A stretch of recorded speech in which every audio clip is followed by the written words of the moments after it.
Welcome to Nasdaq Trade Talks. I'm Jill Malandrino, global markets reporter at Nasdaq.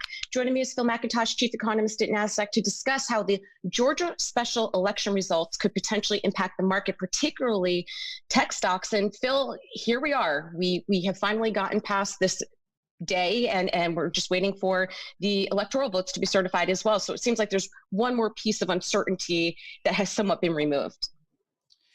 Yes and no, I guess you could say, because I think there was an expectation late in December that the Republicans would hold at least one, or if not both of these seats. So the fact that both of them look like they're going Democrat actually gives the Democrats a hold of the Senate and now all three houses in DC. So that's going to make a big difference to the sort of success rates of policies for the Democrats. It's going to make it really easy for Biden to get any of his nominees approved because he doesn't need the Senate to agree, the Republican Senate to agree.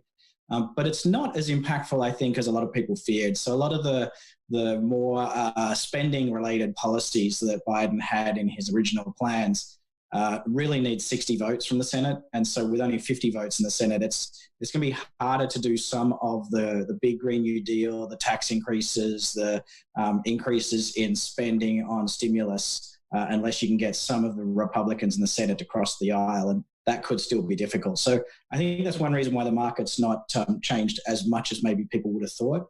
But it's definitely a big change, to your point, in terms of how the next 2 years at least are going to turn out in terms of getting deals done and getting people approved to new positions. Why do we see tech stocks under pressure at the market open? Yeah, it's a good question. I mean, there's probably two reasons. One is potentially there'll be new rules about whether the tech companies have too much power with the size that they've gotten to and the amount of data they have on everybody. Ironically, that's a process that seems to have already been started by the current Senate administration.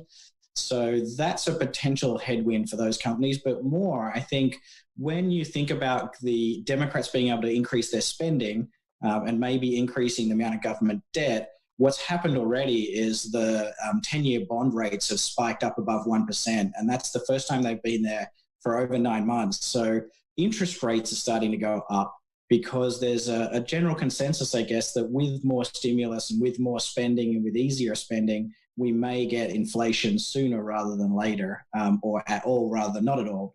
And so that's pricing in the fact that interest rates will have to go up to give us real returns on our bonds that are competitive. And so as inflation goes up, real rates go up, the discount factors and the valuations on all these growth stocks gets a lot more headwinds as well. And so the future earnings aren't going to be worth as much, which means the companies aren't worth as much when you buy them today. And so I think we've already talked about the fact that growth stocks have outperformed value stocks by a relatively strong levels, sort of multi-decade levels, record levels. That could start to close if rates keep going up. Phil, in another time, what happened with OPEC would certainly have been the key headlines of the day. But in fact, the Saudis have pledged to cut oil output.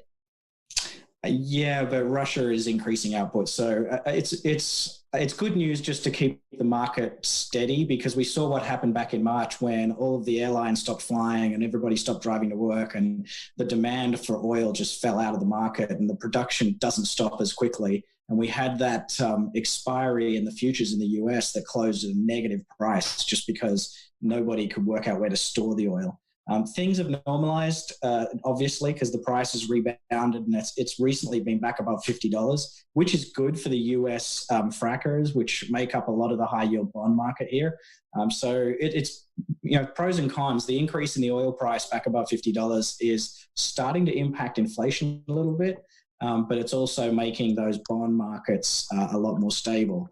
And really what we need is just for the supply and demand balance to be balanced, because it's a lot harder to store oil than it is to store a lot of other things. And Phil, to wrap up here, we actually have some positive news on vaccinations on a relative basis.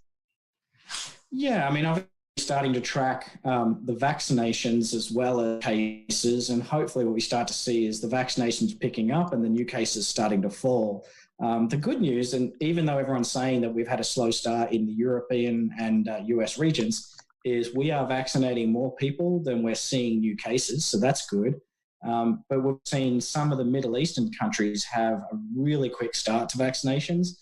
And so hopefully what we'll be able to see soon is whether or not, and hopefully it's a whether and how effective the vaccination is. So that will give us some confidence if we see the vaccination starting to have an impact on the new case rates in those Middle Eastern countries. Israel, the United Arab Emirates are in the lead at the moment.